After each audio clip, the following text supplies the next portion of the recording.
മാമ്പഴപ്രേമികളൊക്കെ ഇവിടെ കമോൾ നമ്മുടെ വീട്ടുമുറ്റത്ത് നടാൻ പറ്റിയ ഏറ്റവും നല്ല ഇനം മാവ് ഏതാണെന്ന് ഞാൻ പറഞ്ഞുതരാം. എൻ്റെ ഇവിടെ വീട്ടുമുറ്റത്ത് ചെടികളല്ല കേട്ടോ ഉള്ളത്, മൊത്തം മാവും തൈകളാണ്.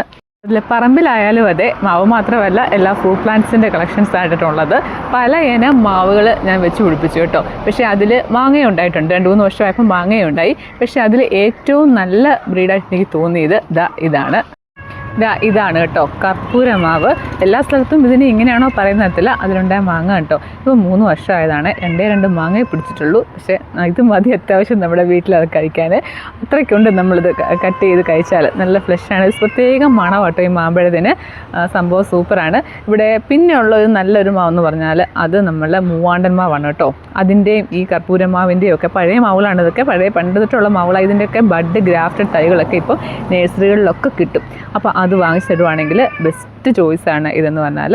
പിന്നെ ഇതിൽ ഈ കർപ്പൂര മാങ്ങയിൽ ഈച്ച കൂത്താൻ ചാൻസ് ഉണ്ട് കേട്ടോ. പക്ഷേ എന്നാൽ മൂവാണ്ട മാവിൻ്റെ പ്രത്യേകത അതിൽ ഈച്ച ശല്യം പുഴു ഉണ്ടാകുന്നത് കുറവാണ് കേട്ടോ. അപ്പം മാങ്ങാൻ നല്ലത്, രണ്ടും ബെസ്റ്റാണ്. പിന്നെ ഒത്തിരി ഇനം മാവുകൾ ഇപ്പോൾ ഉണ്ട്.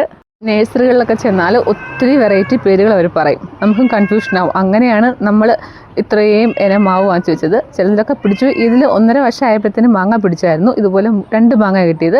2ാമത്തെ പ്രാവശ്യമാണ് ഇപ്പോൾ ഇത് പിടിക്കുന്നത്. പക്ഷേ ഇത് പൂ പിടിച്ചപ്പോഴത്തേനും നല്ല മഴ വന്ന് ഉണ്ടായിടാം, അന്നേരത്തേനും ഇതെല്ലാം പൊഴിഞ്ഞു പോയി. അങ്ങനെ 2 മാങ്ങയെ പോയി. ഇത് നമ്മൾ കൊച്ചിലെ കവറിട്ട് നിർത്തിയിരുന്നേ. ഇത് പക്ഷേ പിടിച്ചോളും, അത്യാവശ്യം പിടിച്ചോളും. ഇത്രയും കുഞ്ഞു മാവായിട്ട് നല്ല മാങ്ങ കിട്ടില്ല. നല്ല മധുരമുണ്ട്, ഒരു പ്രത്യേകതരം മണവും ടേസ്റ്റും ഒക്കെ ഇതിനുണ്ട്. മൂവാണ്ടിനും നല്ലതാണ്. പിന്നെ മല്ലിക എന്ന് പറഞ്ഞ ഒരു ഇനമുണ്ട്, അതും നല്ലതാണ്. നാടൻ മാവിൻ്റെ തൈകളൊക്കെ നമ്മൾ വാങ്ങിച്ച് നട്ടിട്ടുണ്ട്. ഇതൊന്നും ഇതുവരെ ഒന്നും കഴിച്ചിട്ടില്ല. ഇവനും വീഡിയോയിൽ കയറണമെന്ന്, അതിനാണ് കരയുന്നത്. കുഞ്ഞപ്പനും വീഡിയോയിൽ കയറണമെന്ന്. അപ്പോൾ അത് ഇതുവരെ കായ്ച്ചിട്ടില്ല. അത് സമയം എടുക്കും, കാരണം അത് പതുക്കെയാണ് വലുതായി വരുന്നത് കേട്ടോ. ഭയങ്കര താമസം. ഈ മാവൊന്നും കയറുന്ന പോലെ ആ മാവ് കയറി വരത്തില്ല, പതുക്കെ കയറി വരത്തുള്ളൂ. അപ്പം നല്ലൊരു ചോയ്സാണ് ഈ മാവിൻ്റെ തൈ. ഇതിൻ്റെ ഗ്രാഫ്റ്റഡ് ബഡ് തൈകളൊക്കെ മിക്ക നഴ്സറികളിലും ഉണ്ടാവും, വാങ്ങിച്ച് നടുക.